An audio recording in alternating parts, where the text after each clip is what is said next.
itu, NPV itu kan berarti cash flow. Oke. NPV itu berarti cash inflow yang kita dapat setelah kita kurangin sama initial investment kan. Dulu tuh rumus NPV kan kayak gini nih. Investment minus investment dikurang sama OCF bagi gitu kan. IVA. Gitu kan ya. Pokoknya intinya cash inflow yang kita dapat setelah dikurangi sama initial investment kita di awal-awal. Nah, karena NPV ini sifatnya estimasi ke masa depan, maka kita sekarang paruh 2 nih ngebahas tentang skenario analisis. Skenario analisis ini biasa terdiri dari 3. Ada best, ada worst, sama base analysis. Nah, kalau best itu pokoknya sesuai namanya, best case ya berarti case di mana variabel-variabel yang mempengaruhi NPV ini itu lagi dalam kondisi yang baik. Misalnya variabel yang mempengaruhi NPV misalnya ada harga, biaya, kuantitas gitu. Misalnya harganya lagi tinggi, makanya penjualan kita untungnya lebih besar gitu. Itu best case skenario. Lagi dalam kondisi baik. Sedangkan kalau worst case itu kebalikannya. Variabel-variabel yang gue sebutin ini lagi dalam kondisi yang buruk. Nah, kalau base ya berarti realistisnya aja gitu kan. Oke, sekarang sensitivity analysis. Kalau sensitivity analysis itu melibatkan 2 variabel. Ada variabel independen sama variabel dependent. Nah, variabel dependent itu pokoknya yang dipengaruhi maaf. Variabel independen itu adalah yang mempengaruhi variabel dependent. Variabel dependent adalah yang dipengaruhi variabel independen. Jadi misalnya nih, kita disuruh tulis sensitivity dari OCF. Nah, berarti OCF itu adalah variabel dependentnya. Misalnya ya, sensitivity OCF, ya berarti OCF adalah variabel dependentnya. Sedangkan variabel independennya apa yang mempengaruhi OCF? Ya, ada banyak, misalnya ada harga jual, terus ada quantity, dan lain-lain. Nah, rumus sensitivity analysis ini itu variabel dependent dibagi sama variabel independent.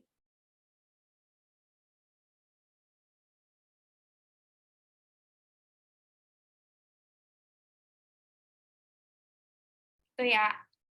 Nah, sekarang kita cover simulation analysis. Pokoknya simulation analysis itu adalah gabungan dari kedua scenario analysis sama sensitivity analysis.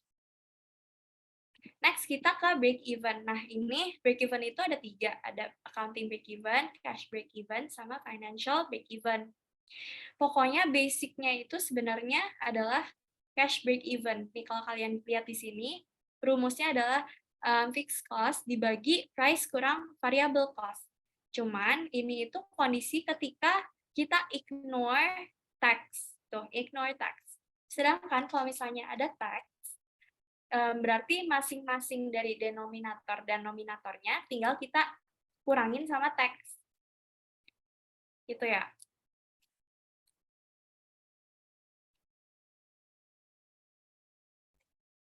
Nah, kalau kalian perhatiin, rumus accounting break even itu sama kayak cash break even. Cuman bedanya di sini itu harus ditambahin sama depreciation, harus ditambah D. Sedangkan kalau di financial break even itu rumusnya juga sama kayak cash break even, cuman bedanya dia ditambah OCF bintang. Jadi kalau accounting break even ditambah depreciation, financial break even ditambah OCF bintang. OCF bintang itu adalah OCF ketika NPV-nya 0. Nanti bakal gue jelasin lebih lanjut di soal. Nah, sekarang ini adalah degree of operating leverage.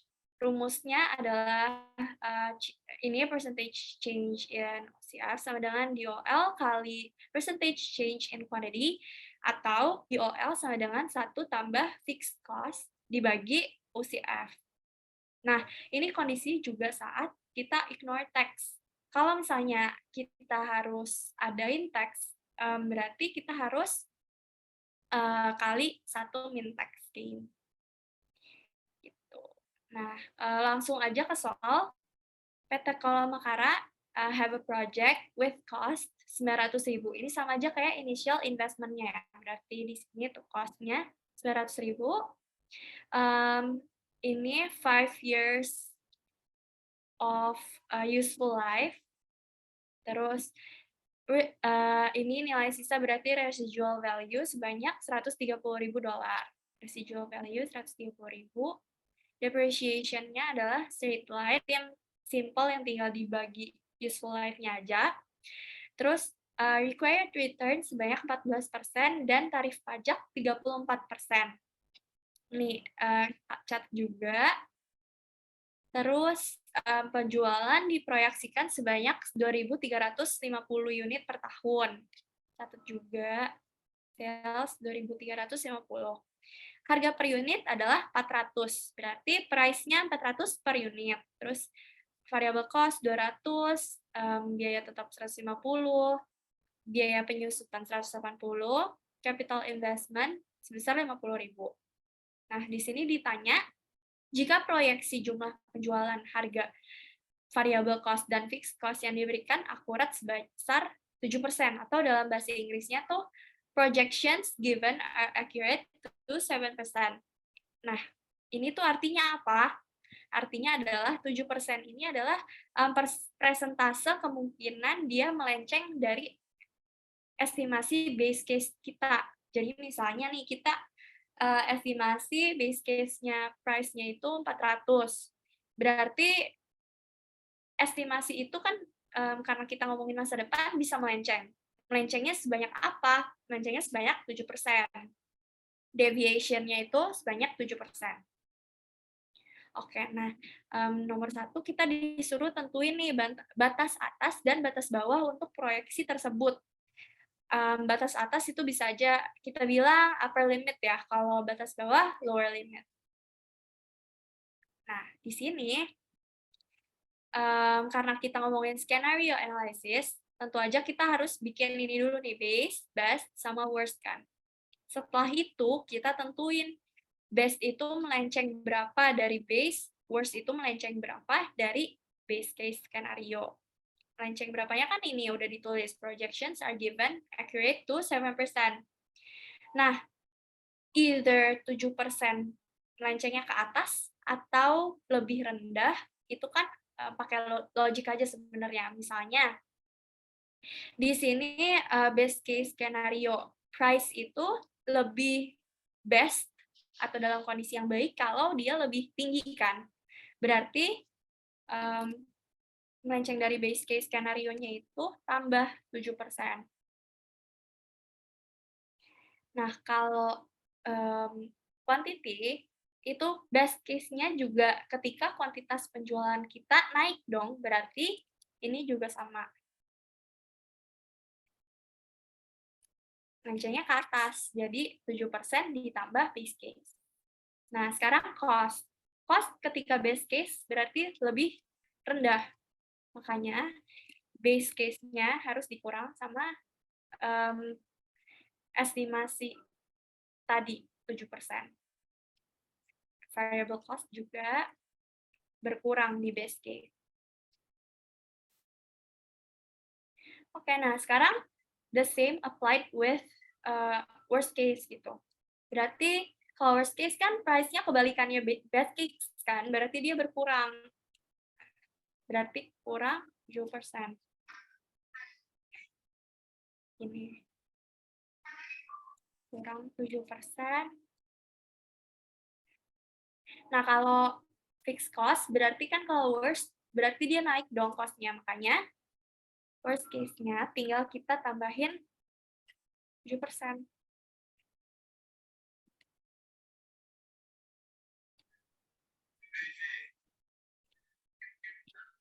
Tuh. Oke, setelah kita tentuin saat best case variabelnya berapa aja dan worst case variabelnya berapa aja, kita bisa tentuin batas atas dan batas bawahnya. Di sini kan diminta upper limit dan lower limit. Maksud upper limit itu adalah batas melenceng sampai atas tuh maksimal seatas apa sih gitu. Makanya di sini kan pokoknya lihat aja yang lebih di atas dari base case itu adalah upper limitnya. Di sini kan yang lebih dari base case adalah ini. Kita tandain. Nah, kalau yang di worst case, yang lebih dari base case, mana angkanya?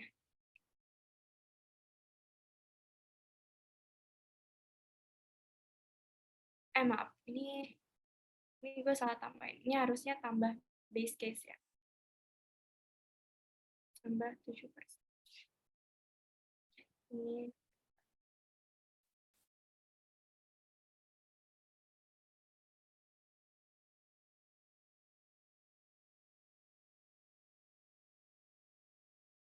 Nah, oke. Nah, kalau worst case itu yang di atas base case-nya berarti kan ini cost-nya kan yang di atas base case-nya, makanya ini kita tandain sebagai upper limit. Nah, ini kan kurang daripada base case, makanya kita tandain sebagai lower limit. Ini juga kurang dari base case, makanya kita tandain sebagai lower limit. Oke, nah penentuan variabel dari tiap skenario udah selesai, berarti kita tinggal hitung NPV-nya. Cara hitung NPV-nya ya sebenarnya tinggal dari sini, dari yang kita ketahui base case, berarti price dikali quantity gitu kan. Kalau variable cost berarti variable cost dikali quantity. Kalau base case, best case ya berarti price yang di best case dikali quantity best case gitu. Nah, variable cost best case ya berarti tinggal variable cost best case dikali quantity best case. Dan begitu juga dengan worst case, sama aja caranya. Nah, kalau depreciation, nah di sini perlu juga kalian take note kalau yang terpengaruh oleh yang angkanya terpengaruh oleh setiap skenario ini adalah yang di atas ini doang, yang price, quantity, fixed cost, sama variable cost. Makanya depreciation ini enggak dipengaruhi skenario. Jadi regardless skenario-nya apa, depreciation akan tetap sama. Di sini berarti depreciation-nya 180 ya.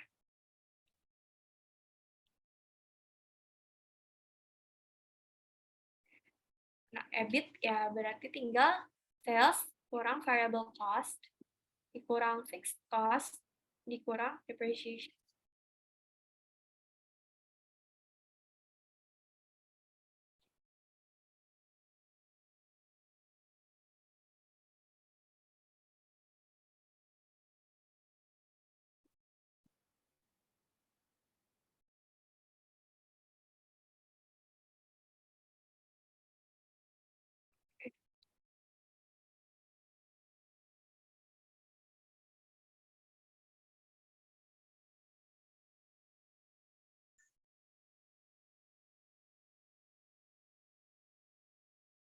Typo.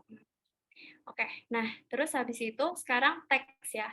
Teks itu juga nggak dipengaruhi sama skenario-skenario-nya, berarti sama aja tetap selalu jumlahnya sebanyak 34%. 34% dari EBIT.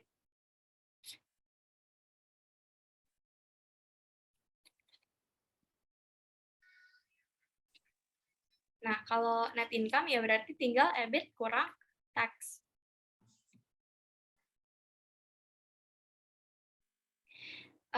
Nah, OCF ini kita bisa pakai cara yang bottom up. Kalau kalian refresh lagi ke paruh 1, berarti dari bawah ke atas gitu kan. Berarti dari net income ditambah depreciation.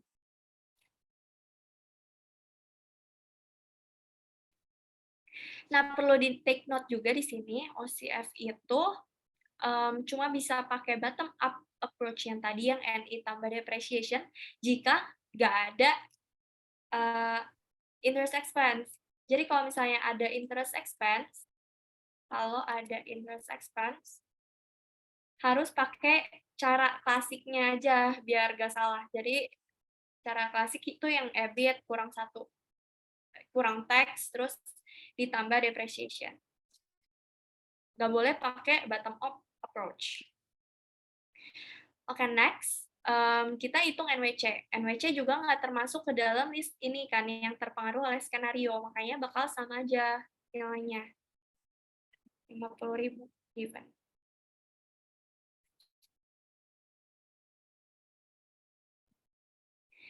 Present value dari NWC. Present value dari NWC berarti tinggal itu tambah interest gitu kan. Terus diatin sama useful life-nya.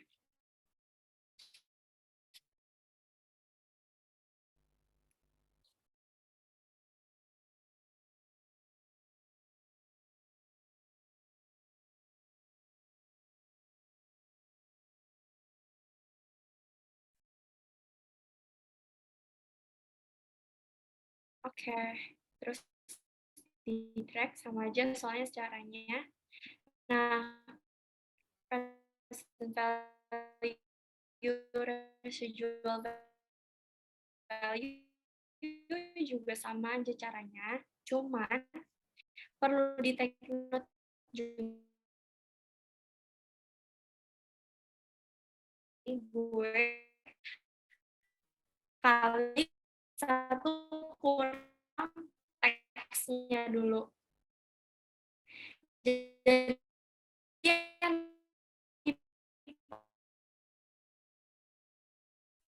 udah dikurangin teks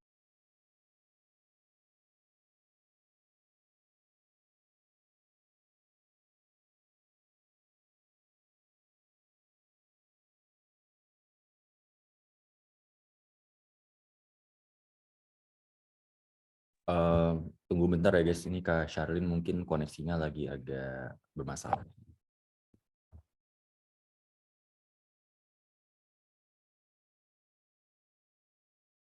dulu. Tadi kan sampai residual value ya. Pokoknya residual value, ingat aja residual value yang dipakai itu harus dikurangin teks dulu.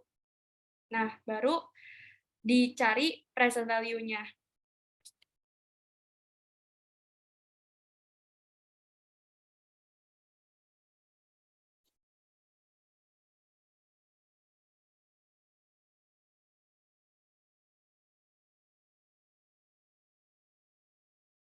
Nah, ini dibagi useful life.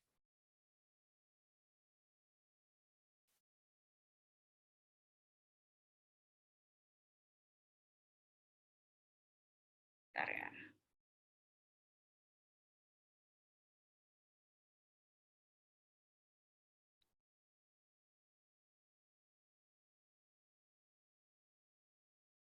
Oh, salah pencet.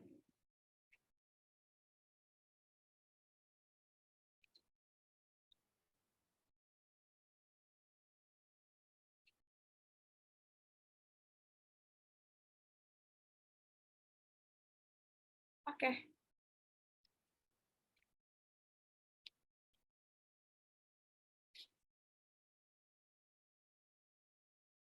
Nah, sekarang kalau misalnya udah dicari PV-NWC, PV residual value sama OCF, pokoknya fokusin ke sini nih. OCF, PV dari NWC, sama PV dari residual value. Dari masing-masing skenario. Nah, NPV-nya tinggal pakai rumus yang di bawah ini. Ini kalau diketahui NWC sama residual value ya. Di soal kalau misalnya nggak dikasih tahu NWC sama residual value, ya berarti tinggal pakai yang rumus biasanya aja yang ini. Gitu. Yang minus investment ditambah OCF bagi PV IVA. Ini harusnya tahu.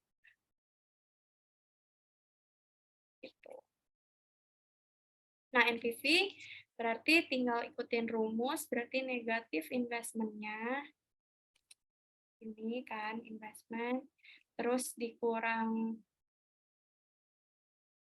initial NWC, terus ditambah OCF, terus dikali present value annuity factor.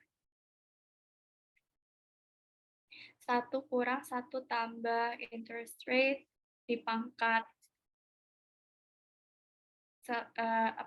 useful life, terus dibagi return.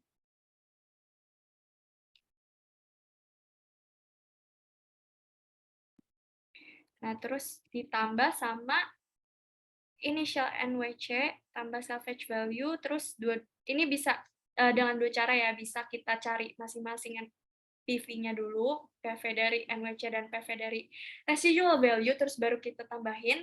Bisa juga kita tambahin dulu, baru kita present value total dari initial NWC dan salvage value yang udah kita tambahin. Gitu. Cuman ini gue pakai cara yang di present value-in dulu masing-masing.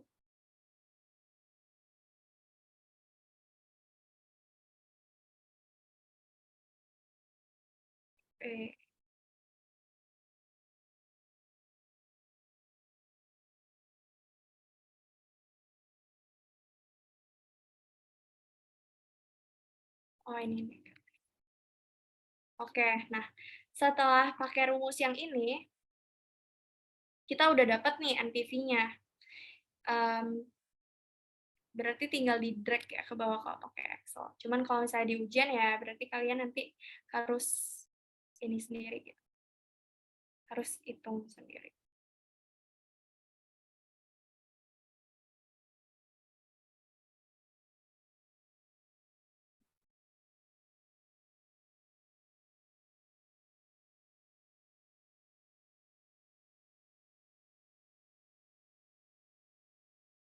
Oke. Nah, sekarang kita lanjut ke sensitivity analysis. Kayak yang gue jelasin tadi, di sini kan ada 2 variabel nih, variabel dependent sama variabel independent. Nah, di sini kita harus tentuin dulu mana variabel dependent-nya. Makanya kita harus taruh di atas. Di sini kita ditanya, hitunglah sensitivitas OCF terhadap perubahan variabel cost. Berarti di sini variabel dependent-nya adalah OCF, kan yang dipengaruhi OCF. Sedangkan variabel independent-nya adalah variable cost. Pada base case skenario, ini juga jangan dilupain ya. Dia mintanya data dari base case atau dari best case atau dari worst case. Kalau misalnya dia mintanya worst case, ya udah kita tinggal cari data yang dari sini, yang dari bawah. Cuman kan sekarang mintanya base case. Berarti kita langsung aja ini kopas dulu yang base case.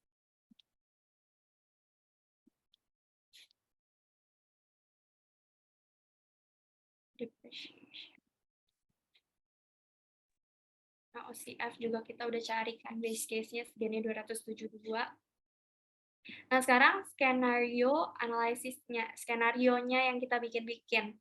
Di sini kan kita diminta sensitivitas OCF ketika variabel cost-nya berubah. Makanya di sini kita harus bikin skenario ketika variabel cost-nya berubah. Variabel cost ya, bukan variabel cost per unit, bukan variabel cost setelah dikalikan dengan unit. Makanya di sini yang kita kurangin itu ininya, variable cost per unit.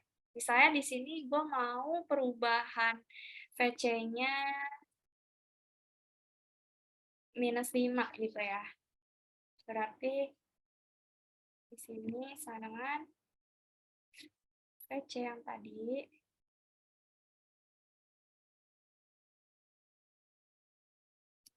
dikurang 5 dikali sama quantity-nya, quantity di base case.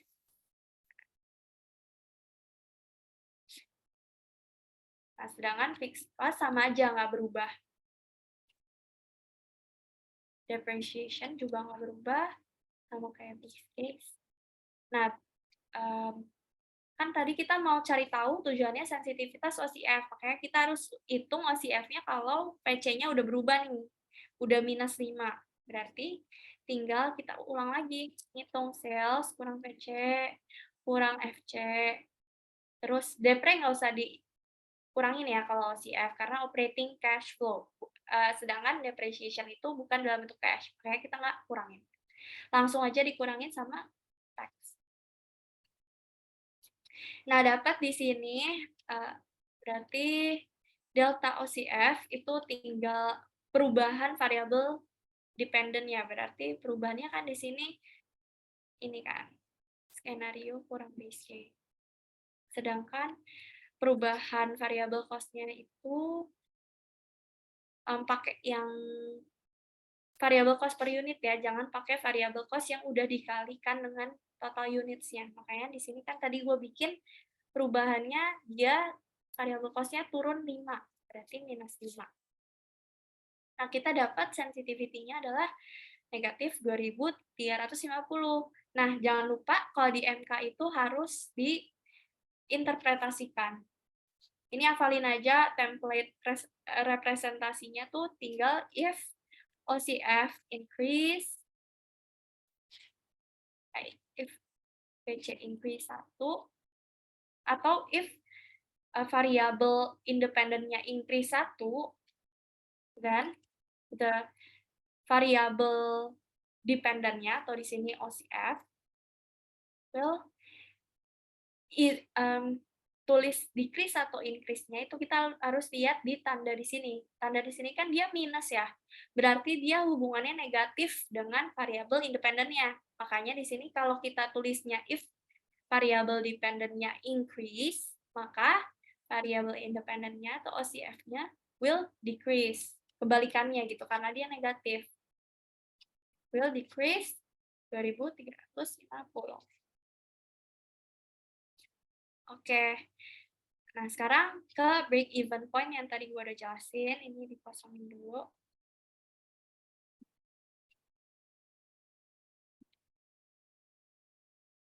Oke. Cash break even point itu rumusnya kayak gini, berarti tinggal fixed cost.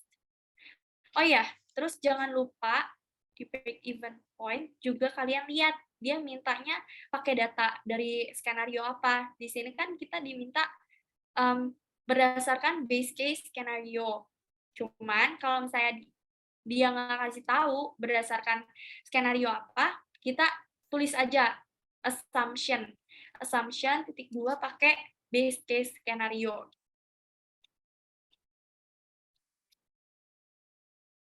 Oke, langsung aja.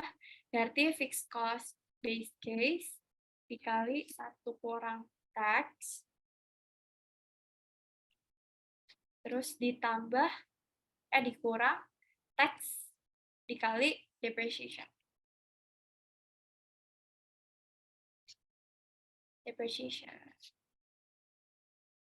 Nah, untuk denominator ya, berarti price dikurang variable cost, terus dikali 1 min tax juga ya, karena di sini enggak ignore tax, kecuali di soalnya dia tulis secara spesifik disuruh ignore tax, makanya pakai rumus yang biasa ini, yang ada di sini kalau dia suruh ignore tax. Kalau pakai tax berarti pakai rumus yang ini. Ya, tinggal dibagi. Next, ini sama aja, tinggal ikutin rumus, mirip cash break even point, cuman dia tambah DPR. Atau nggak langsung aja sama kok.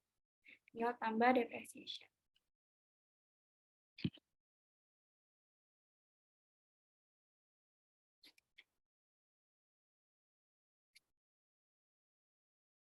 Nah, ini bawahnya kan sama persis. Dia waktu.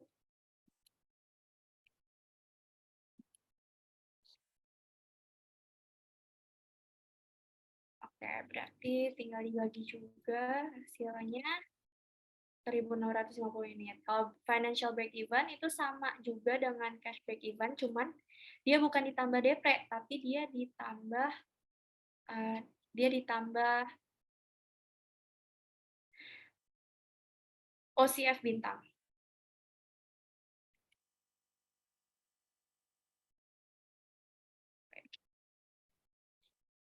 Ini dikunci aja.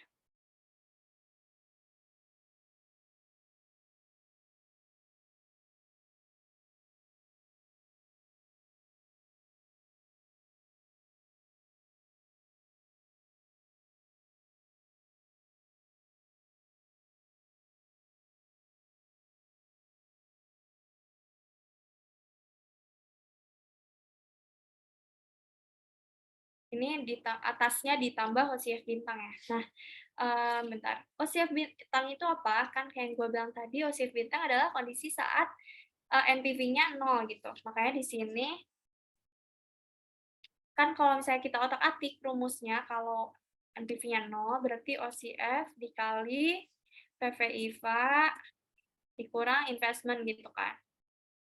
Berarti kalau NPV-nya 0, berarti OCF-nya sama dengan PV/IVA. Investment dibagi PV/IVA. Maka rumus OCF bintang adalah ini. Investment bagi PV/IVA. OCF bintangnya di sini kita cari, berarti OCF bintangnya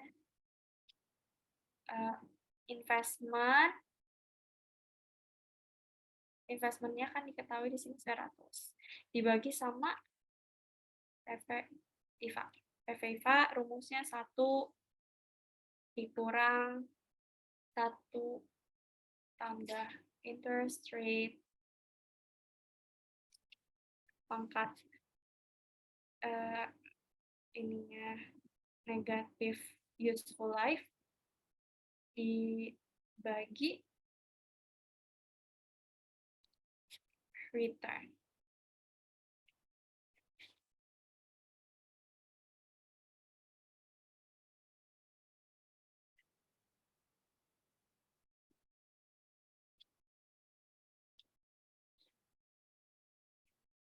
Oke.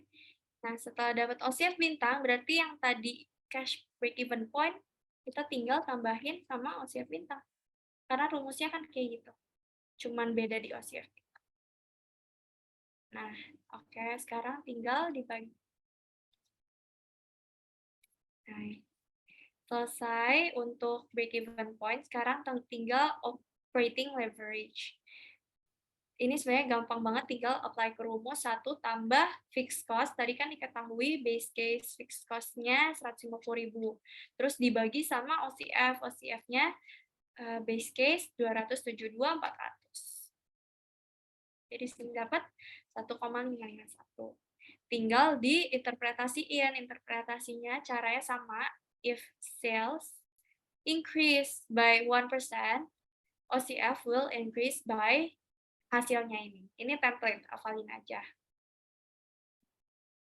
Oke, next. Kita bakal bahas risk return sama CAPM. Pokoknya return itu adalah keuntungan yang kita dapat ketika kita investasi, gitu kan. Nah, investasi dalam sebuah saham itu ada 2 bentuk. Return itu ada 2 bentuk, ada dalam bentuk dividen sama dalam bentuk capital gain. Ya dividen seperti yang kalian tahu aja, pokoknya kita dapat keuntungan sekian persen dari profit yang dihasilkan perusahaan gitu kan. Perusahaan bagi gitu istilahnya. Kalau capital gain itu didapatkan dari perbedaan harga jual saham kurang harga belinya. Istilah kasarnya ya kayak kita dapat keuntungan dari penjualan gitu, karena di future value harga sahamnya bakal naik, makanya kita bakal dapat keuntungan ketika kita menjual saham tersebut di future, di suatu saat nanti gitu. di masa depan.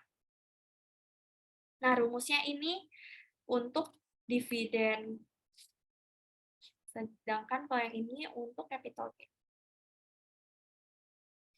Oke, next, ini kalau misalnya kita udah cari tahu return-nya dari masing-masing stok, biasanya kita bisa ditanyain sama soal tuh disuruh cari average dari return dari total stok kita, dari semua return ini.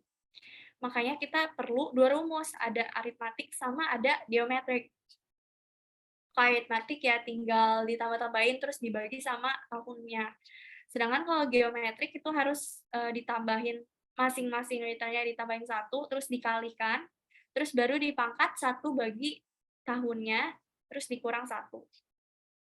Nah, sekarang expected return. Kalau expected return itu ada 2 macam, ada rumus buat ngitung expected return dari individual stock, sama ada rumus untuk cari expected return aset portfolio. Kalau individual stock itu berarti tinggal probability dikali return-nya. Kalau aset portfolio berarti tinggal kan pokoknya kalau portfolio ini artinya gabungan dari individual stocks yang ada banyak gitu kan. Makanya weight dari individual stock A, weight dari individual stock B itu harus dicari dulu, baru dikali expected return dari masing-masing stok tersebut. Sekarang risk, kalau risk itu kan artinya di saham itu seberapa banyak harganya bisa variabel gitu kan. Nah, kalau kalian belajar statistik, kita bisa tahu seberapa variabel atau seberapa berubah-ubahnya suatu angka itu dari suatu spread gitu ya, dari standard deviation-nya. Makanya di sini risk-nya bisa kita dapat dengan standard deviation-nya. Jadi kita cari standard deviation. Sedangkan untuk aset portofolio sama yang gue jelasin tadi, berarti kan gabungan dari beberapa individual stock. Makanya kita harus hitung weighted-nya. Makanya pakai rumus yang ini. Ini untuk jika 2 gabungan, ini jika ada 3 stocks.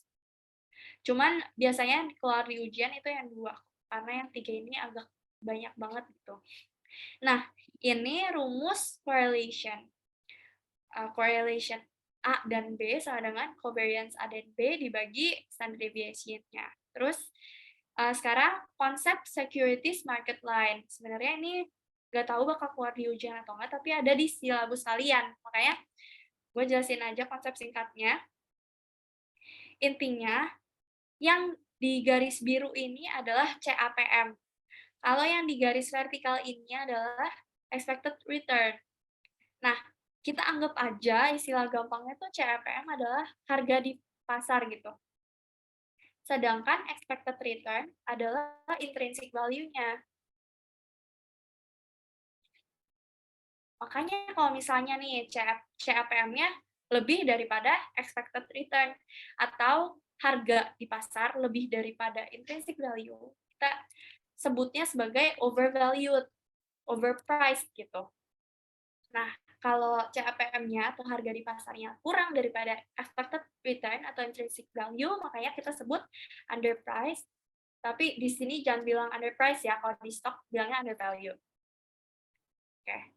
Makanya di sini kalau kalian perhatiin, ini kan garis birunya CAPM. Makanya daerah arsiran bawah ini itu kan di bawah CAPM kan, expected return-nya, berarti dia overvalued, harganya lebih tinggi daripada intrinsic value-nya. Sedangkan kalau misalnya daerah atas, itu kan berarti expected return-nya atau vertikal ini lagi di atas CAPM-nya kan, berarti dia undervalued stock atau atau underpriced gitu. Makanya kalau misalnya undervalued itu kita keputusannya biasanya investor itu bakal buy, sedangkan kalau overvalued karena harganya lebih tinggi daripada value-nya, lebih wise kalau investornya jual. Nah, next ini tentang risk. Risk di saham itu terdiri dari 2, ada systematic sama unsystematic risk. Kalau systematic risk itu adalah risk yang nggak bisa kita hindari. Misalnya ada inflasi gitu, kan itu ada di market itu sendiri kan, kita nggak bisa kontrol hal itu, makanya itu disebut systematic risk. Sedangkan unsystematic risk itu adalah risk yang bisa kita hindari dengan cara mendiversifikasikan saham yang kita beli. Jadi kan misalnya nih, anggap aja kita diversifikasikan stok A, ada stok A, stok B, stok C gitu kan. Kalau misalnya si A lagi buruk, ya udah kita ada backup plan si B sama C gitu. Makanya unsystematic risk-nya itu dikurangin. Jadi intinya gitu ya, systematic risk nggak bisa kita kontrol, sedangkan unsystematic risk bisa kita kontrol. Nah, ini sama aja sebenarnya kayak penjelasan tadi gue. Oke, next aja langsung ke soal.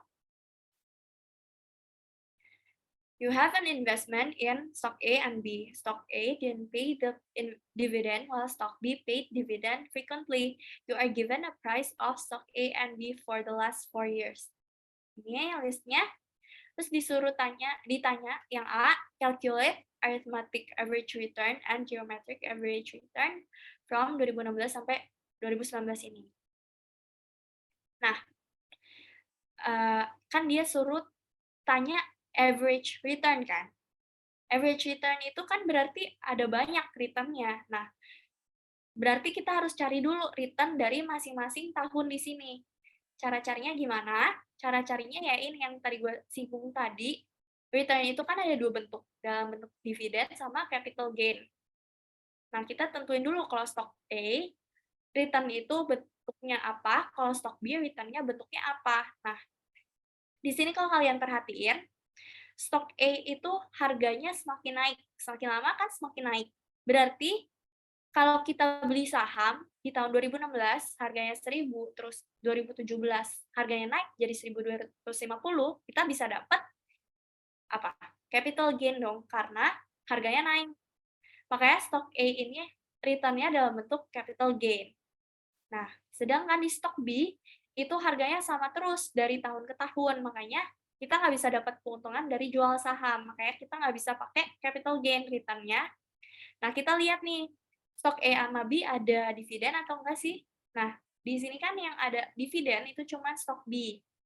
Berarti bisa kita simpulkan bahwa keuntungan atau return yang kita dapat di stok A itu dari capital gain, sedangkan kalau dari stok B itu adalah dari dividen yang dibagiin. Nah, langsung aja kita hitung return dari masing-masing tahun dulu.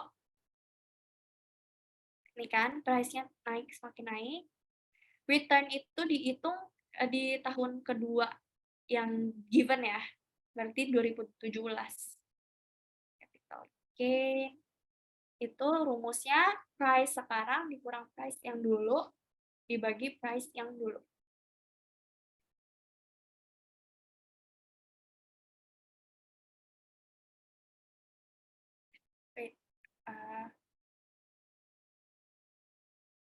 Oke. Nah, kita suruh hitung arithmetic average return kan setelah kita dapat return dari masing-masing tahun, berarti tinggal ditambahin semuanya.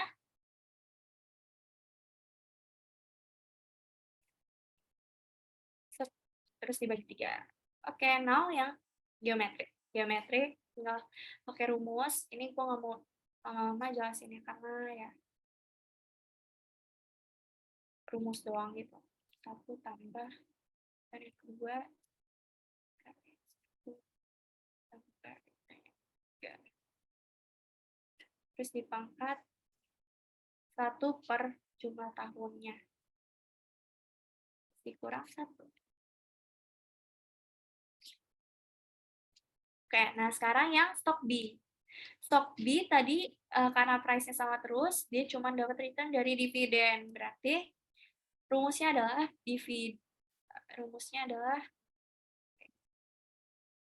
dividen bagi price.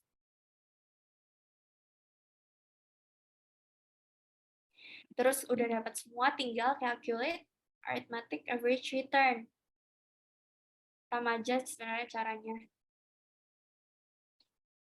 Tambahin semua, terus dibagi jumlah tahun. Ini juga sama aja kayak rumus geometrik biasa.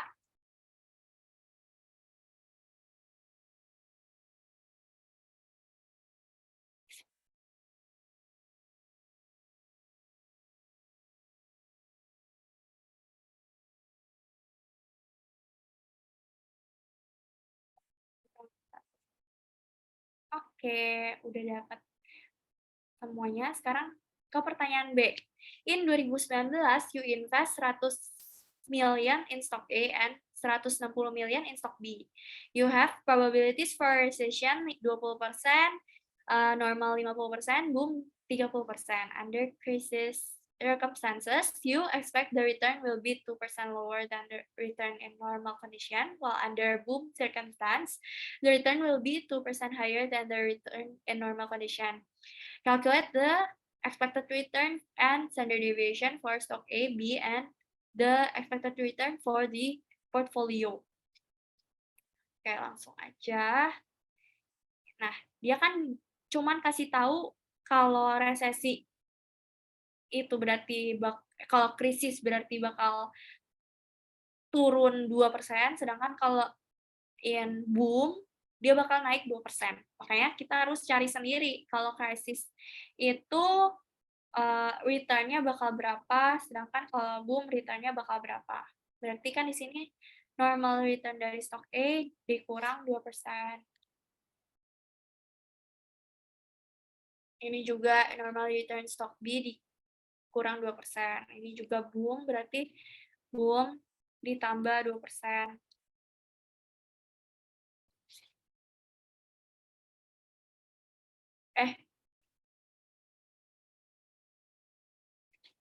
Dari normal ya. Normalnya ditambah 2%, terus stock B return-nya juga ditambah 2%. Tambah 2%. Nah, udah dapat stock A return dan stock B return saat krisis, normal, dan boom, baru kita bisa kerjain soalnya. Jadi pertama-tama selesaiin dulu ini ya, kalau dikasih tahunya cuma berapa persen naik dan berapa persen turun. Oke, sekarang kita ditanya expected return dari individual stock dulu kan, expected return dari stock A dan expected return dari stock B. Nah, cara bikin expected return itu tinggal probability dari masing-masing skenario, terus dikali stock return dari masing-masing skenario-nya. Tinggal ini probability pas krisis dikali stock A return pas krisis, terus ditambah pas normal, terus ditambah pas boom.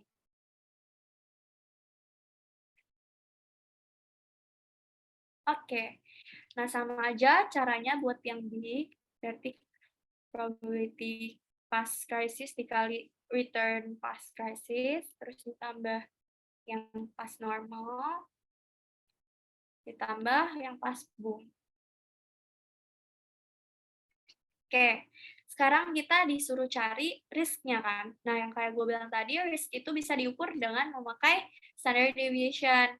Makanya, kita cari dulu variance-nya ya, sebelum standard deviation. Di sini kalian tulis list dulu best kondisi-kondisinya. Ini kan krisis, ada normal, sama boom. Dan masing-masing probability terjadinya. Baru kalian kerjain berdasarkan rumus itu return dari skenario tertentu ya. Return dari skenario krisis, kalau di sini berarti dikurang expected return dipangkat 2.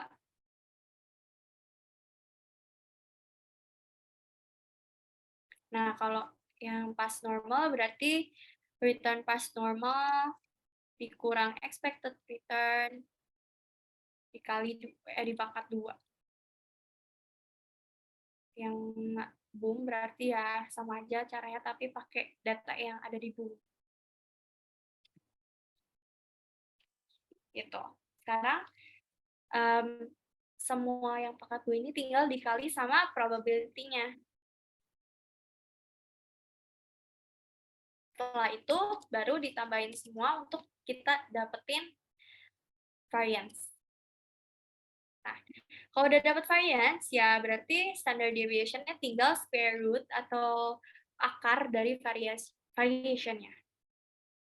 Gitu. Nah, yang individual stock A udah beres, berarti sekarang tinggal ke stock B.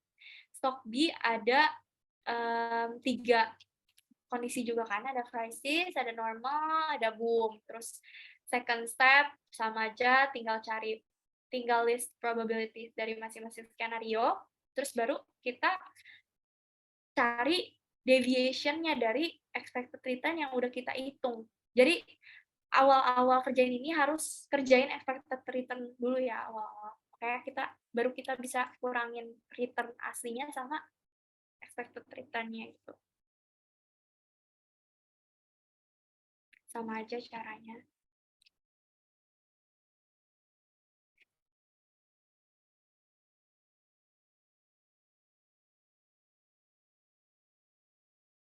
Nah, berarti kalau udah dapet semua, tinggal dikaliin probability.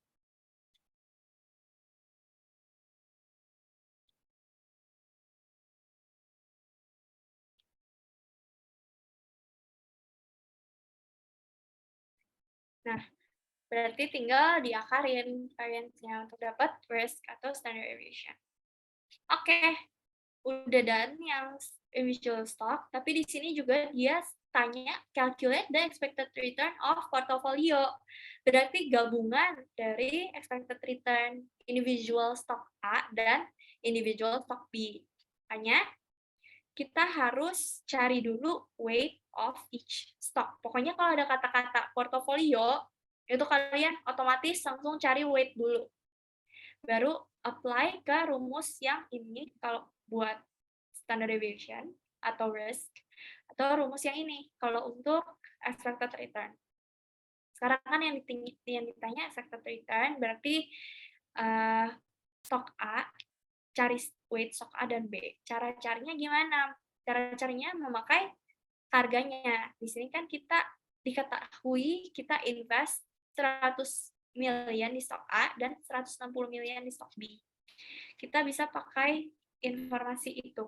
Berapa persen kita invest di stok A dan berapa persen kita invest di stok B. Tadi kan 100.000 sama 110.000 ya. Ya. Terus ditambah baru kalau weight A ya berarti tinggal yang kita investasikan di A sama total investasi kita.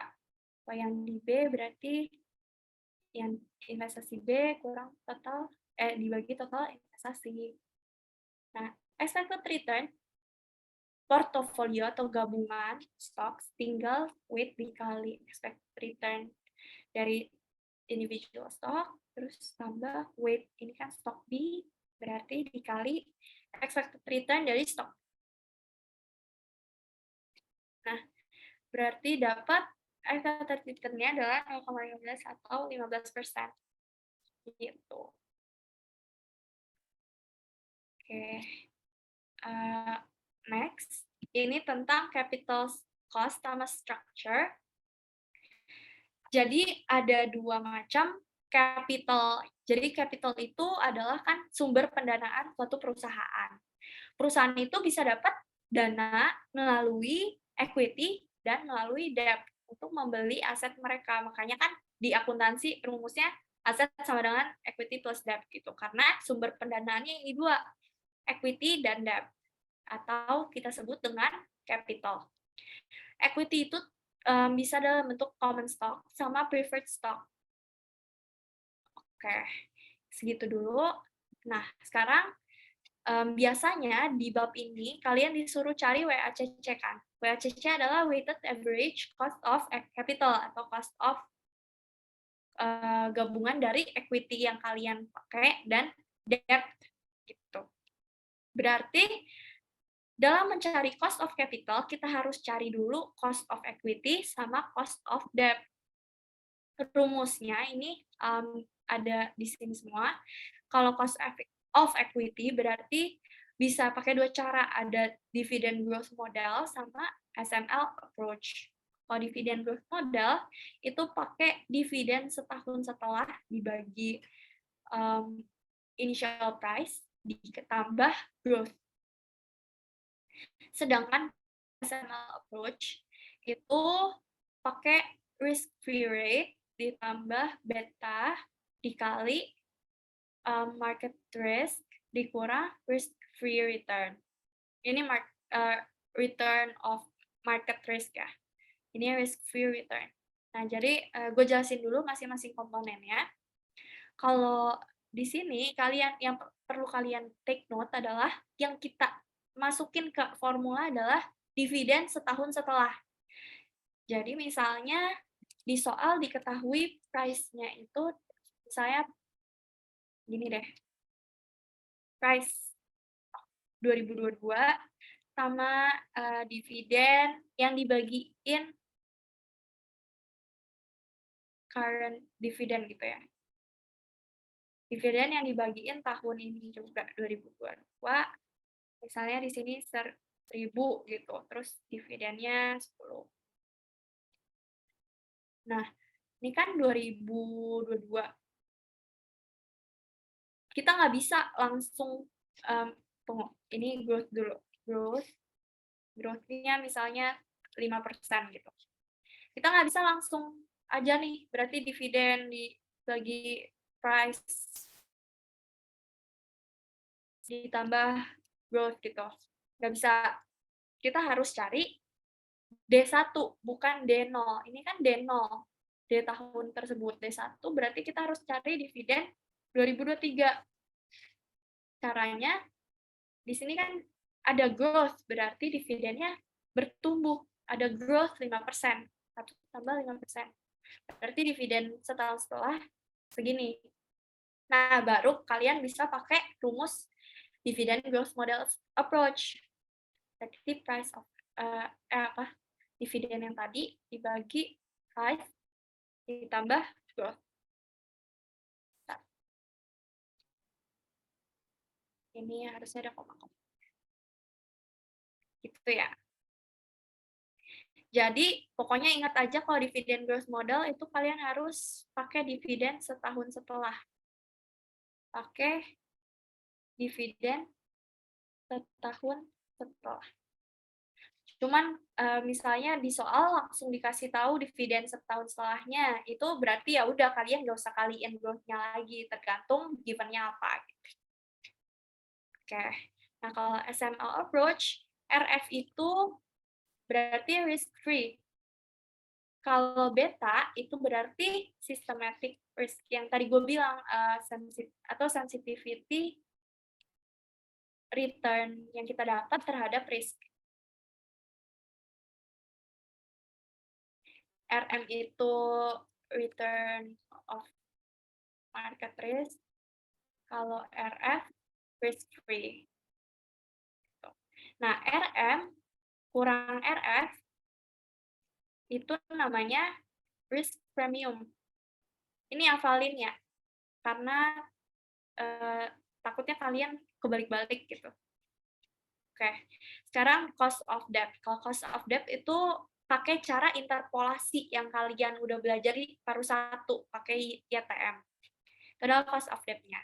Nah, sekarang cost of capital berarti gabungan dari equity dan debt. Berarti gabungan dari ini dan ini. Rumusnya ini. E itu equity market value. Kalau V berarti capital market value atau gabungan dari market value, equity, dan debt. Kalau P berarti preferred stock market value, debt market value. Kalau RE berarti cost of equity, ini common stock. Kalau RP cost of equity, preferred stock. Kalau RD berarti cost of debt. Oke, langsung aja ke soal. Hitunglah nilai WACC. Tuh, ini soal tipikal banget. Dari tahun ke tahun biasanya hitung WACC. Calculate WACC Nah, karena dia gabungan dari capital itu gabungan dari equity dan debt, makanya kita harus cari weight dari masing-masing debt dan capital gitu kan. Nah, cara cari weight-nya itu kalian hitung dulu market value dari masing-masing. Cara hitung market value debt berarti kan outstanding uh, dikali harga pasar ya, pakainya harga pasar. Jangan pakai par value. Kalau di sini kan dia bilang berarti di soal sold at 90% dari nilai parnya. Makanya di sini 90% dikali 1.000 dulu, jangan pakai par value. Kalau common stock berarti outstanding dikali, ini sold at langsung ya, diketahuinya tuh. Terjual pada 60% per share, makanya ini langsung diketahui market value-nya, bukan par value-nya. Makanya kita langsung pakai aja 60. Preferred stock berarti outstanding sama di sini kan 20.000 stocks outstanding dengan nilai dividen sebesar 5%, $5 per stock, nilai market price 90, berarti ini nih, apa harga jualnya. Sedangkan parnya 100, par kacangin aja, pakai yang harga jual. Berarti kali 90.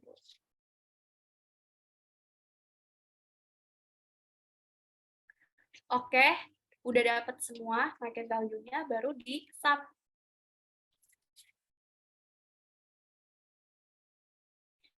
Wait,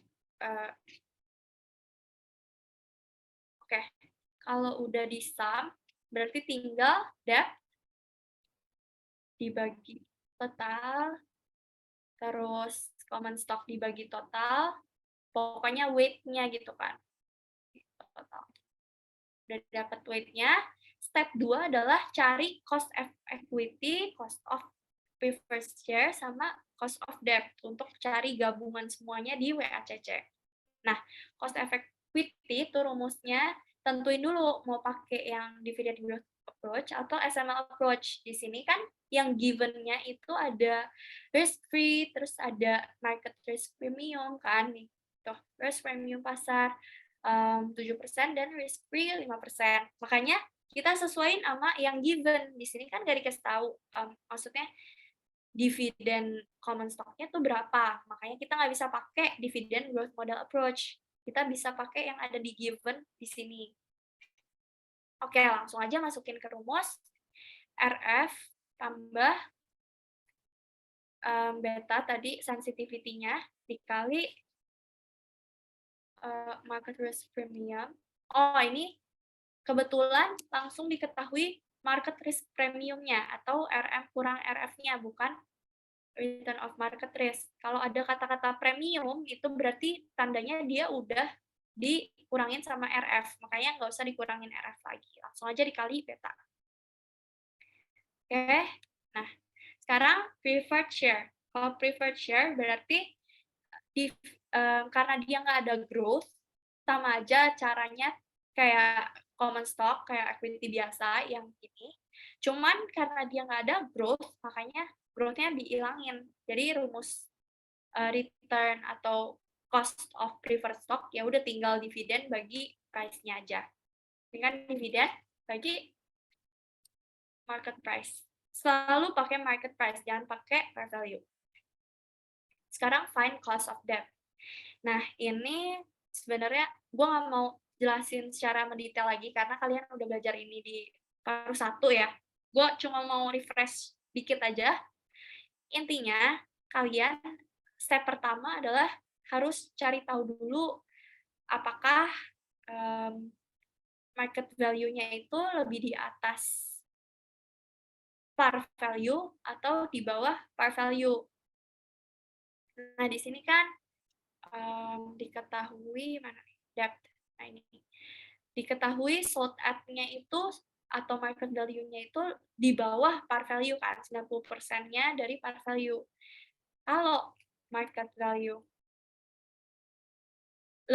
ini kurang berarti, kurang dari par value, berarti tandanya dia itu YTM-nya ini dulu deh, kupon rate-nya kurang dari YTM, gitu ya.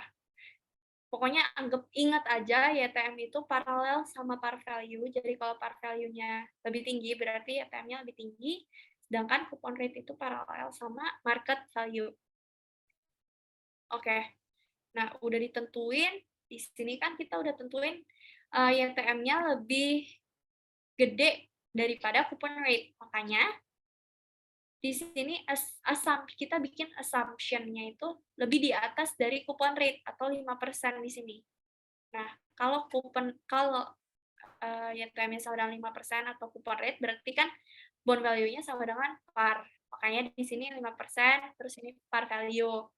Terus assumptions yang kita bikin, ini bond value-nya kita cari dulu pakai rumus bond value yang ada di paruh 1, terus pakai cara interpolasi, pokoknya X kurang 5% berarti sama dengan 900 kurang 1000, dan 7 kurang 5% sama dengan 918 kurang 1000. Terus tinggal dimasukin ke rumus aljabar biasa. Nah, jangan lupa YTM itu bentuknya annually ya. Jadi kalau misalnya di sini given-nya atau data-datanya itu semi-annually, kalian harus kali 2 dulu baru bisa dapat annually. Ini kan kebetulan aja given-nya emang annually, makanya nggak usah dikali 2 lagi. Oke. Sekarang calculate weighted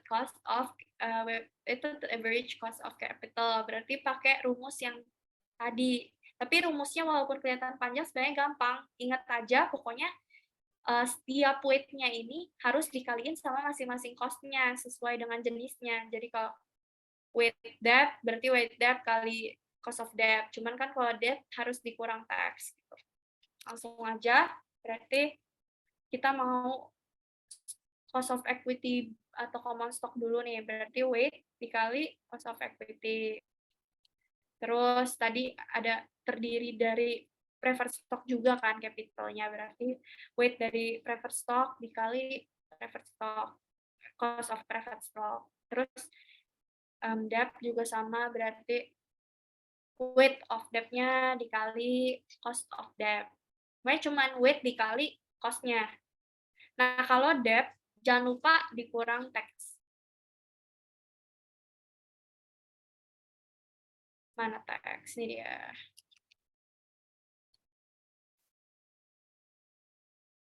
Jadi deh, dapat tuh FCC-nya. Nah, next. Sekarang ini sebenarnya soalnya jarang ada di ujian. Cuman ya udah good to know aja in case jaga-jaga ada. PT GWS has an expected EBIT of 70.000 in perpetuity, debt amount 30.000, tax rate 35%, unlevered cost of capital 15%, dan interest rate of borrowing 7%. Sini ada kata-kata unlevered. Unlevered itu artinya apa? Pokoknya kalian ingat-ingat aja, leverage itu artinya perusahaan atau company uses debt for their funding gitu. Makanya di sini unlevered berarti ya udah kita nggak pakai debt gitu, pakainya full equity gitu. Nah, ini berarti company's value unleveraged yang ditanya, berarti rumusnya ini. Sebenarnya ini rumus banget. Tinggal EBIT, berarti EBIT kurang tax dibagi sama return of unleveraged cost of capital. Nah, sekarang ditanya company's value when dia bukan unleveraged, tapi dia leveraged dan proporsinya 50% equity, 50% debt. Berarti rumusnya pakai yang bawah, yang value of leverage.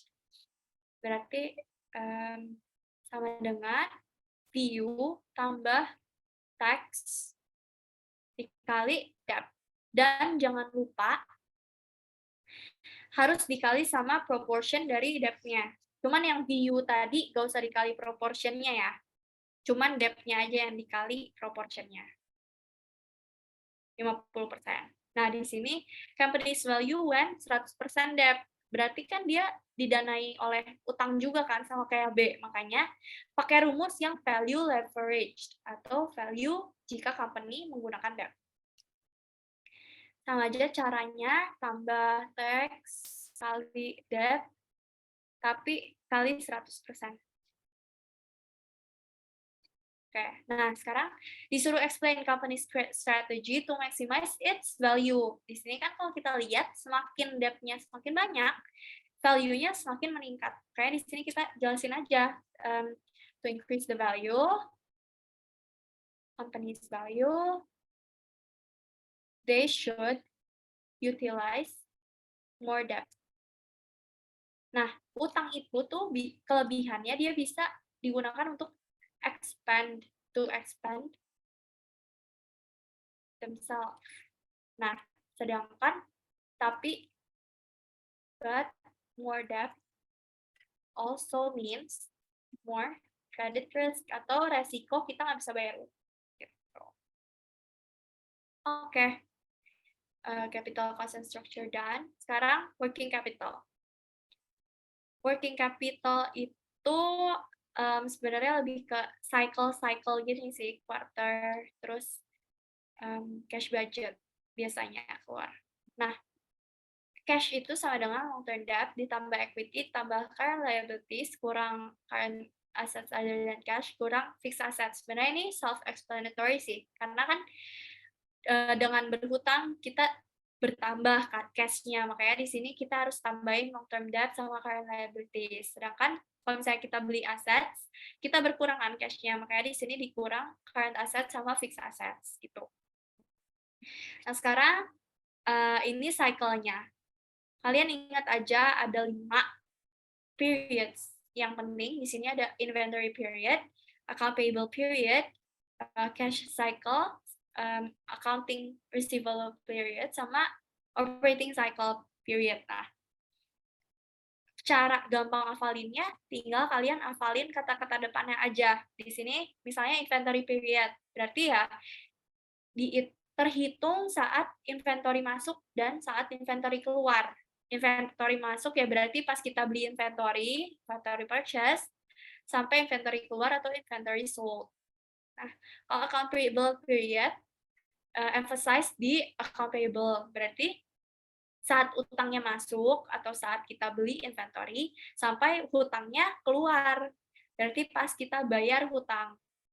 Nah, kalau account receivable, berarti pas piutangnya masuk atau pas kita jual inventory, sampai pas kita bayar piutang atau piutangnya keluar. Nah, kalau cash cycle berarti dari cash masuk atau pas kita bayar hutang, sampai cash keluar atau pas kita dapat piutang. Nah, operating cycle itu adalah jangka waktu dari inventory purchase sampai akhir banget, sampai kita receive cash from our inventory sales gitu. Jadi, operating cycle itu ada 2 cara carinya. Yang pertama dengan cara inventory period ditambah dengan account receivable period. Kalau yang kedua berarti account payable period tambah cash cycle period.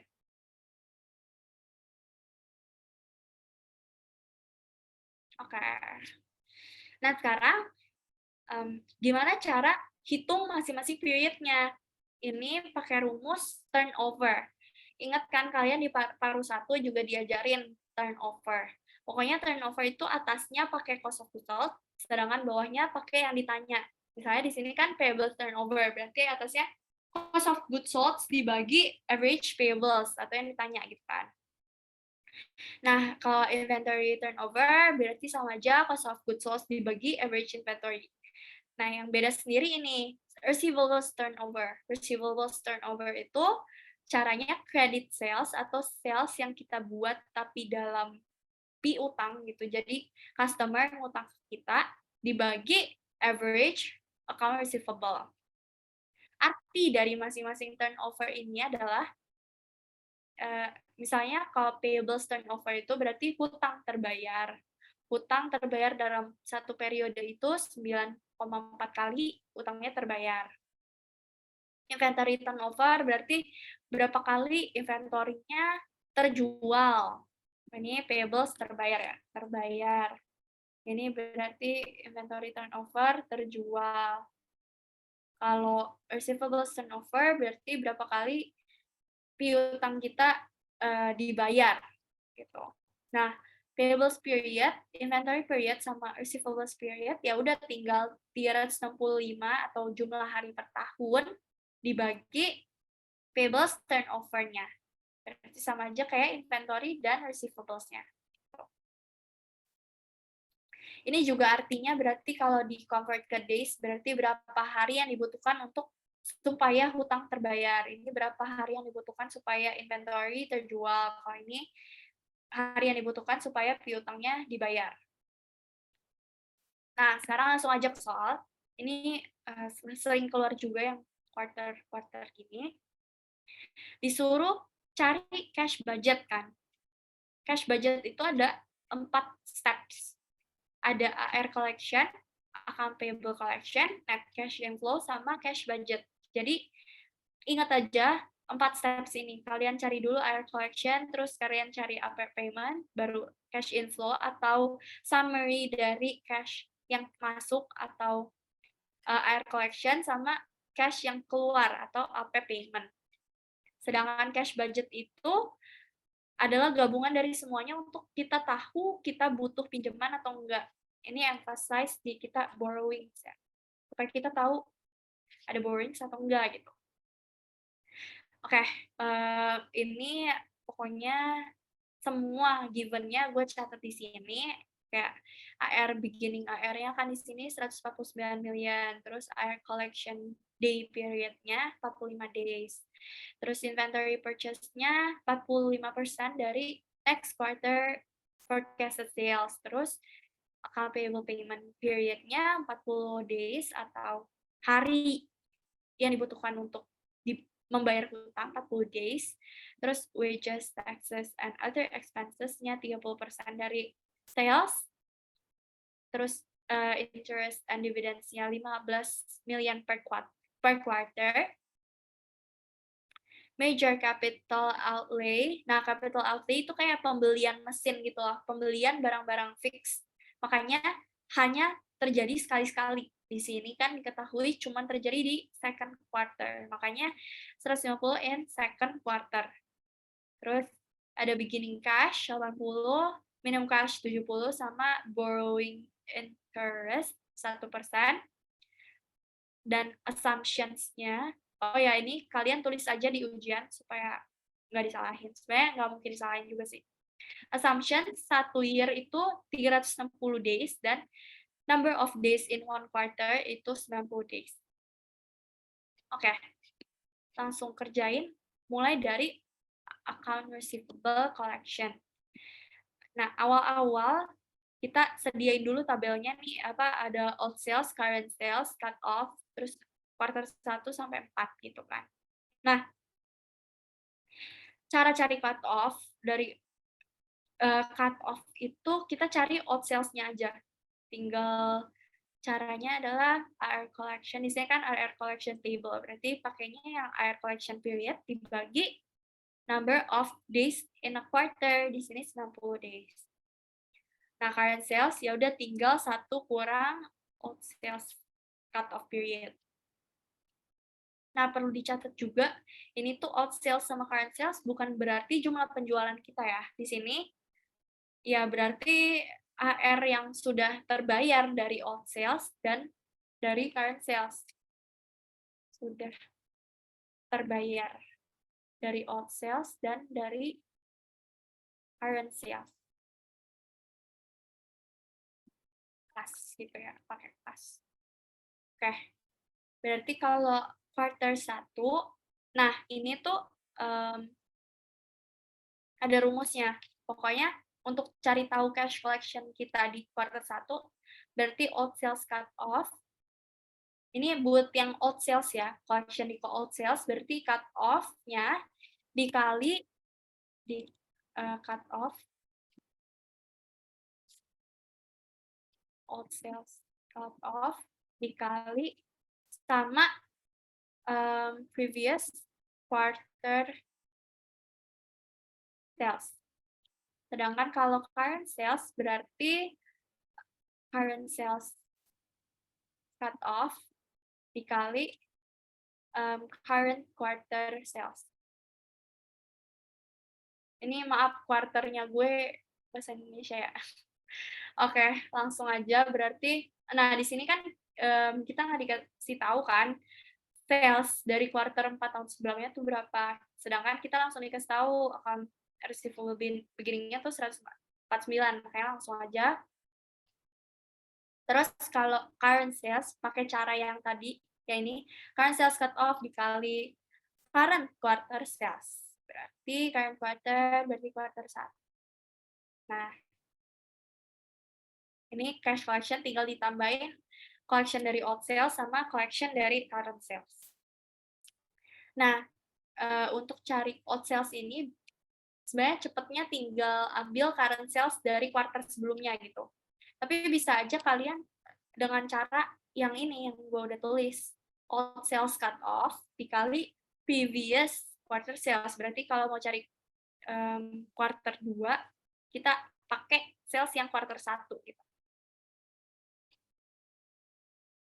Tuh kan, hasilnya bakal sama aja. Cuman kalau di ujian dan waktunya terbatas, pakai current sales dari quarter sebelumnya aja. Cut off dikali current, kalau current sales berarti ini gue pakai cara yang jelek dulu ya, yang panjang supaya kalian ingat aja. Kali previous quarter.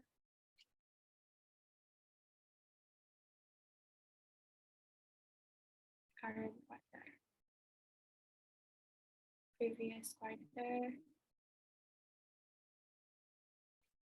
Current quarter.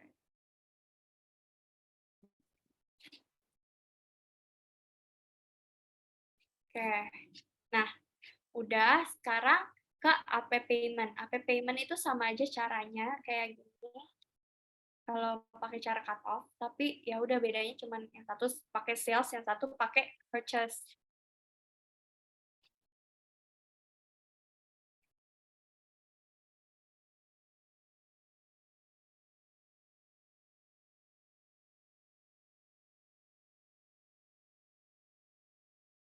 Nah, sedangkan di soal ini kan sebenarnya nggak dikasih tahu secara spesifik gitu ya, purchase-nya berapa. Makanya di sini yang dikasih tahu cuman purchases-nya adalah 45% dari next quarter sales. Makanya kita harus cari tahu dulu purchase-nya tuh berapa sebelum tahu apa payment collection-nya. Nah, ya udah kita cari dulu. Nah, kita harus cari inventory purchase untuk quarter keempat tahun lalu karena kita butuh itu untuk tahu apa payment collection di quarter 1 kan, karena kan purchase cut off dikali sama previous quarter purchase gitu. Oke, kita cari dulu berarti inventory purchase-nya percentage dikali next year's sale. Salah. Bukan ini next year's sales. Di drag aja ya. Pokoknya sama caranya ke samping. Tinggal 45% kali next quarter sales. Terus ini cari cut off juga sama aja, cuman bedanya pakai AP collection period bagi number of days in a quarter ya, jangan pakai yang in a year karena disuruhnya cari in a quarter gitu.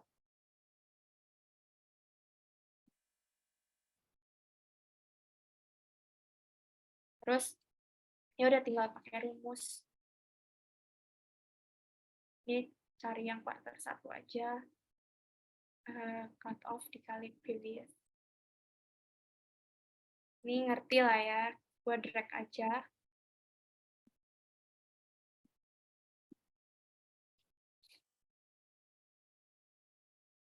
Ini juga berarti kalau yang new purchase berarti cut off dikali quarter itu ya, purchase di quarter itu. bukan previous. Kalau out sales baru previous. Kepencet nih. Oke.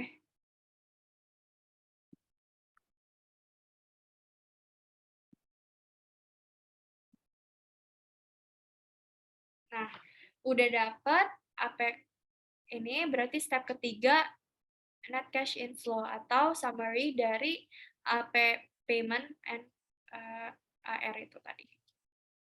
Ini cash collection berarti kan dari AR collection quarter 1 sampai 4, terus cash disbursement berarti dari AP payment yang udah kita cari quarter 1 sampai 4.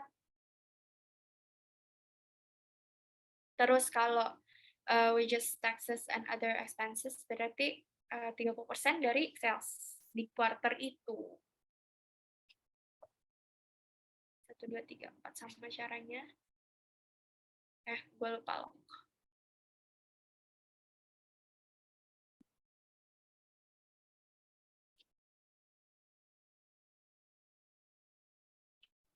Oke, sekarang interest and dividends juga berarti 15 ya. Ini kan selalu sama, 15 per quarter. Berarti di lock aja.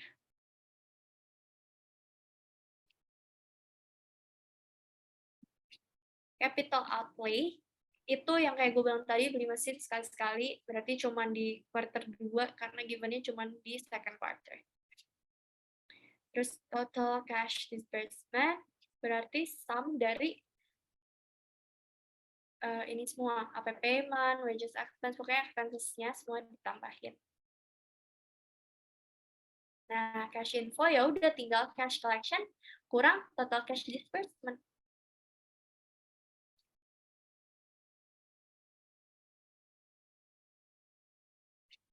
Wait, ini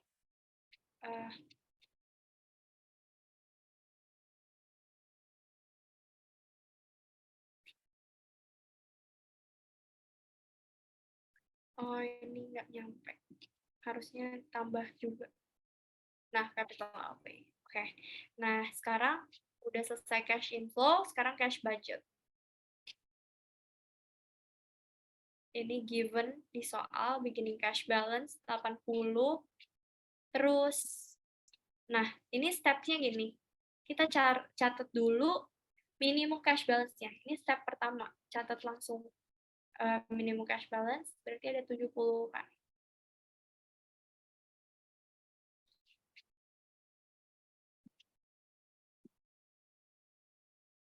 Nah, kalau udah dapat minimum cash balance, step kedua, beginning cash balance, ini yang given, terus baru tentuin cash inflow. Nah, terus langsung step keempat adalah ending cash balance. Ini ikutin step-stepnya biar teliti. Nah, baru step kelima itu kalian judge whether kita butuh borrowings untuk memenuhi minimum cash balance or not.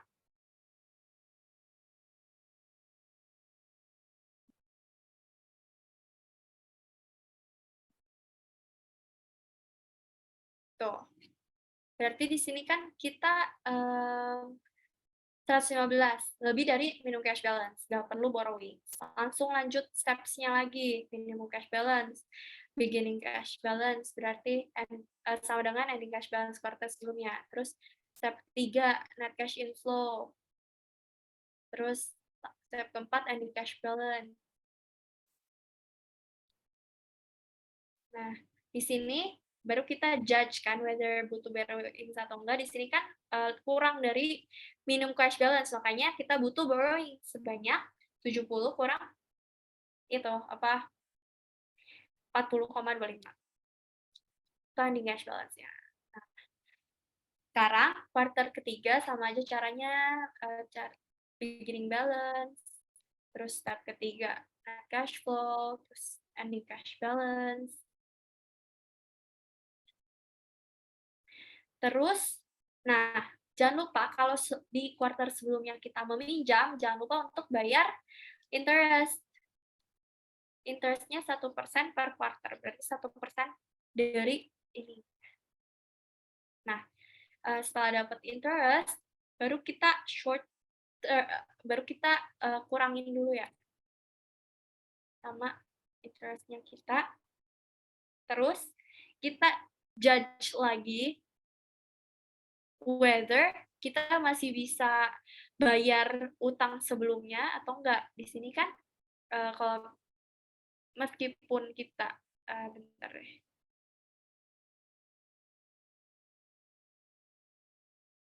Ini harusnya enggak 10. Kayak ada error. Oh, ini harus ditambahin borrowings-nya. Cuma bakal error. Oke, yang manual aja. Wait.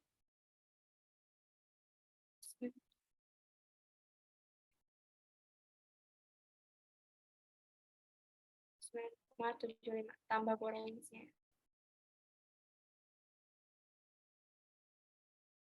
Enggak. Ini tadi kan kita butuh borrowing 29. Banyak.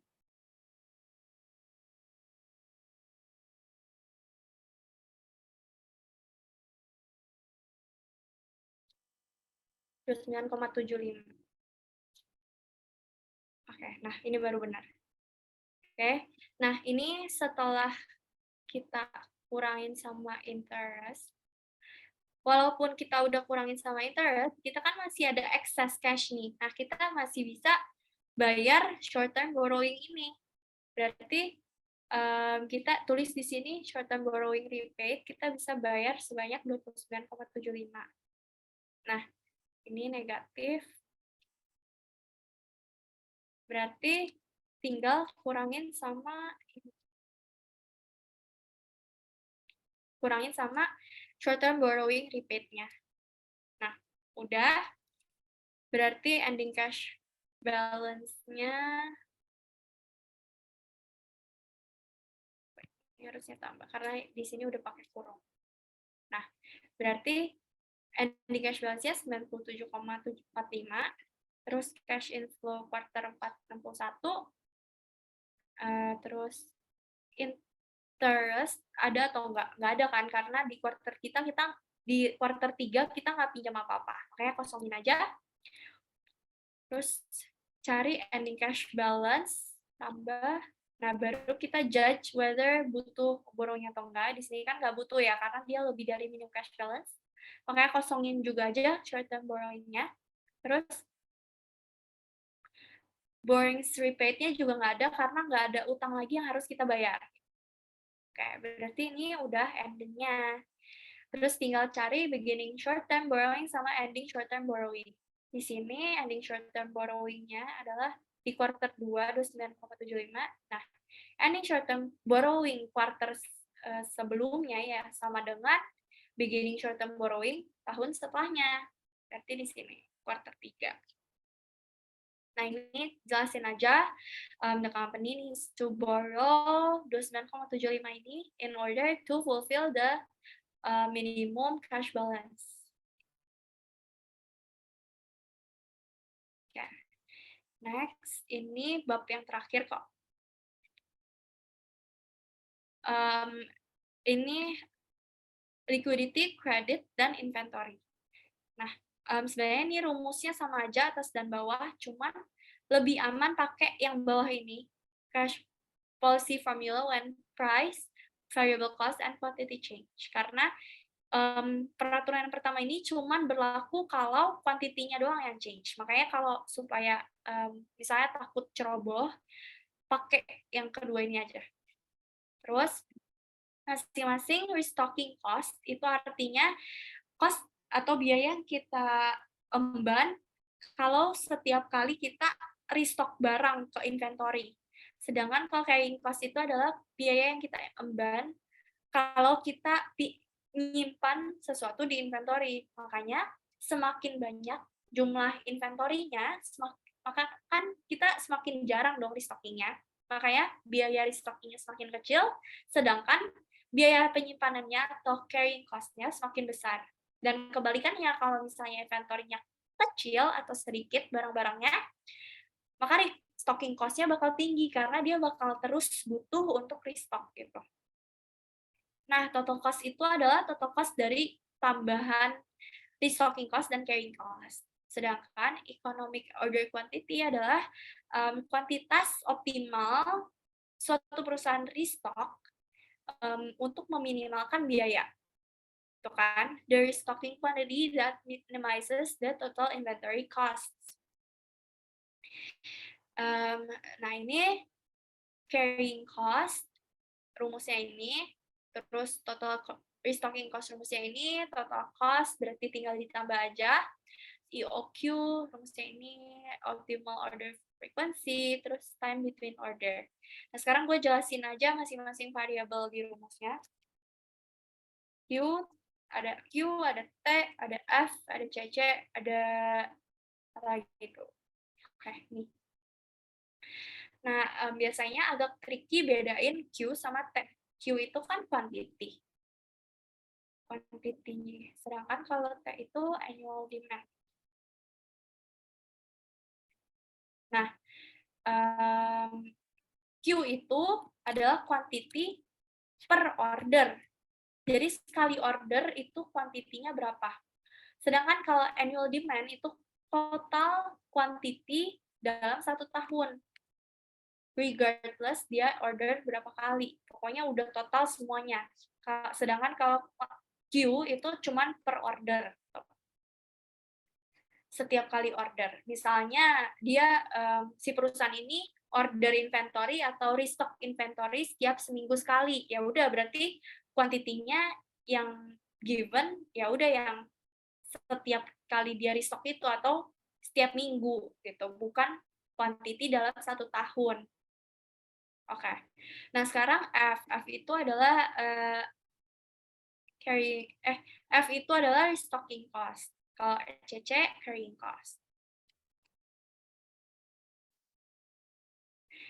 Langsung aja ke soal. Nih, PT Ganteng doang membuat kebijakan baru untuk perusahaannya setelah melalui berbagai analisis terdapat perubahan yang terjadi apabila perusahaan menerapkan kebijakan baru sebagai berikut.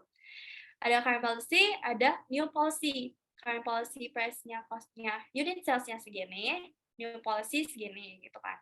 Nah, di sini ditanya, hitunglah nilai NPV saat kebijakan perusahaan berubah dengan nilai return sebanyak 3%.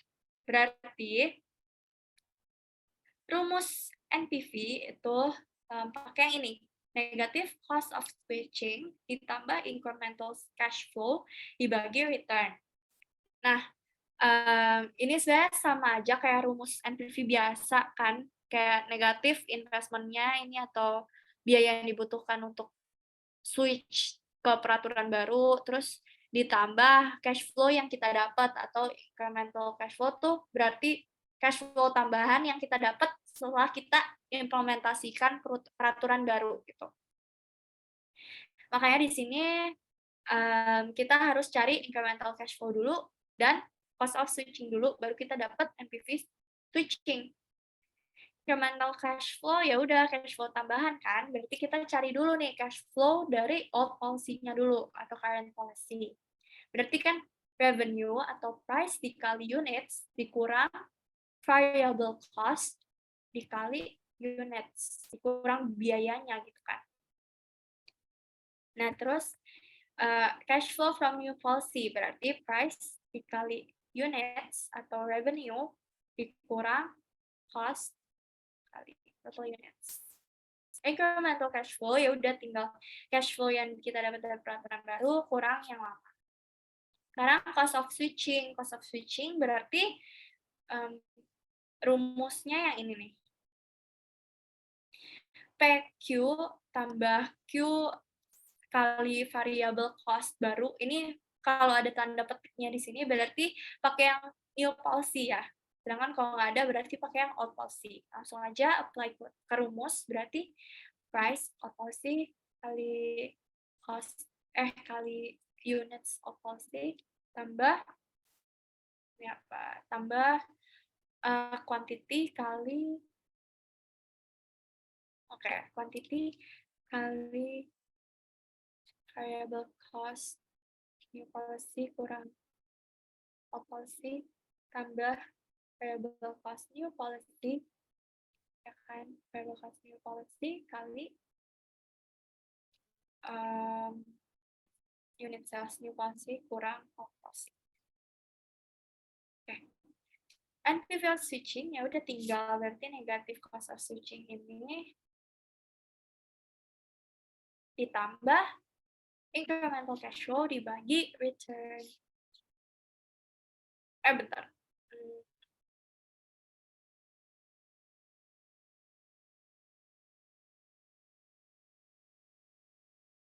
Ini gue salah hitung deh. Kan P kali Q tambah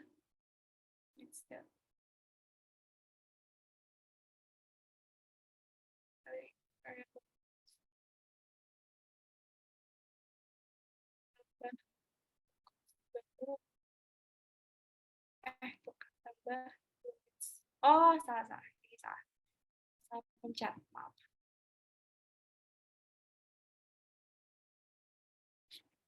Terus, oke. Nah, NPV of switching-nya berarti kan 623.000 ini kan positif. Berarti kita sama aja kayak paruh satu, if and because positive NPV, makanya decision to switch to new policy is the right decision because it generates positive NPV. Oke, next ke pertanyaan terakhir ini tentang EOQ. ABC Company is a company that sells stationaries. Setiap minggunya ABC Company memulai dengan total stok. Ini X itu NPM ya berarti. Anggap aja NPM-nya 2. Berarti 186 188 unit alat tulis. Stok ini akan habis dan dipesan ulang setiap minggu. Nah, nih kalau kalian baca dari sini, kan dia memulai dengan stok 188 units per week. Kan dia bilang nih, emphasize di stok ini akan habis dan dipesan ulang setiap minggu. Berarti 188 ini quantity kan, bukan annual demand, atau Q, bukan P. Karena 188 ini adalah quantity setiap order kan, setiap dia pesan ulang setiap minggu. Makanya 188 ini baru Q. Nah, jika carrying cost per unit adalah 36 tambah Y, ini anggap aja 41 ya. Dan fixed order cost adalah 210 dengan asumsi 1 tahun 52 minggu, hitunglah economic order quantity bla bla bla bla bla. Oke. Tulis dulu diketahuinya. Nah, di sini annual demand berarti total ini kan quantity per ordernya 108 kali total ordernya. Nah, dia order setiap minggu. Berarti annual demand-nya berapa? Ya udah tinggal dikalikan 52 karena dalam 1 tahun ada 52 minggu atau 52 kali dia order gitu kan. Jadi dikali 52. Oke, annual demand dapat, order cost dapat, semuanya udah dapat, tinggal masukin ke rumus. Economic order quantity. Rumusnya adalah nih, yang ini. 2 kali annual demand kali restocking cost dibagi carrying cost terus diakari. Berarti 2 kali annual demand kali restocking cost dibagi sama carrying cost. Ini bagi ini. Wait.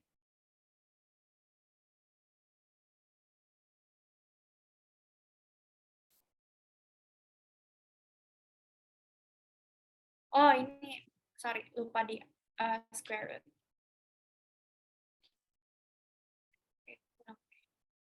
Karena square root atau akar dari ini bagi ini. Oke. Nah, EOQ-nya udah dapat, berarti kan quantity optimalnya udah dapat. Setelah dapat quantity, kita bisa cari dong biayanya berapa. Nah, biaya di sini yang ditanya adalah carrying cost ketika EOQ dan quantity adalah 188. Berarti carrying cost ketika kita kuantitasnya yang optimal sama kuantitasnya kalau 188. Ini cari dulu rumus carrying cost, berarti yang ini nih. Q bagi 2 kali carrying cost. EOQ bagi 2 kali carrying cost. Nah, kalau yang 188 dari 188 bagi 2 kali carrying cost. Nah, kalau restocking cost, ya udah sama aja. Pakai rumus restocking cost, tapi berarti restocking cost F kali demand kali quantity gitu kan. Berarti F-nya mana? F. Nih, total demand kan. Ini T dulu, T bagi Q. Total demand bagi Q kali F. Atau order cost. Order cost sama restocking cost sama aja ya, cuman beda istilah doang. Demand bagi quantity kali order cost. Oke. Nah, sekarang tinggal tulis D-nya kan ditanya. D-nya ditanya apakah ABC Company harus nambah atau kurang order quantity. Nah, di sini kan EOQ itu sesuai definisi yang gue jelasin tadi adalah kuantitas yang paling optimal, yang paling meminimalkan inventory cost. Makanya di sini seharusnya tuh company restock segini supaya minimal biayanya. Sedangkan in reality company itu restocknya 188 unit per restock gitu kan. Makanya the company has to increase their order quantity from 188 becomes ini 316,46. Dan karena barang itu nggak bisa dalam bentuk desimal, kita selalu buletin ke atas. Jadi 317, selalu ke atas. Oke. Nah, sekarang quantity EOQ, kita cari total cost-nya, berarti carrying cost plus EOQ, tambah restocking cost plus EOQ, terus sama ini carrying cost plus 108 tambah carrying cost plus restocking cost plus 108. Oke, jadi penghematan biaya tinggal yang biaya untuk 108 kurang biaya untuk EOQ. Dapat hasilnya kita hemat biaya 1.800. Sebenarnya ini sih nggak ditanya ya, yang penghematan biaya ini. Cuman alangkah lebih baiknya kalau dia tanya, apakah company-nya harus tambah atau kurang order quantity, kita tambahin secara kuantitatif tuh better karena apa gitu. Karena ya dia menghemat biaya sebanyak sekian. Oke. So far, ada yang mau ditanya dulu nggak? Sebenarnya materinya udah selesai sih.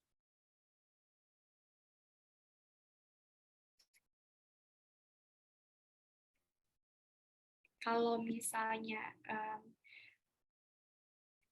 tiba-tiba kalian mau tanya apa gitu, nggak apa-apa ya, chat gue aja. Cuman ini ya udah selesai sih materinya. Gue stop share screen ya.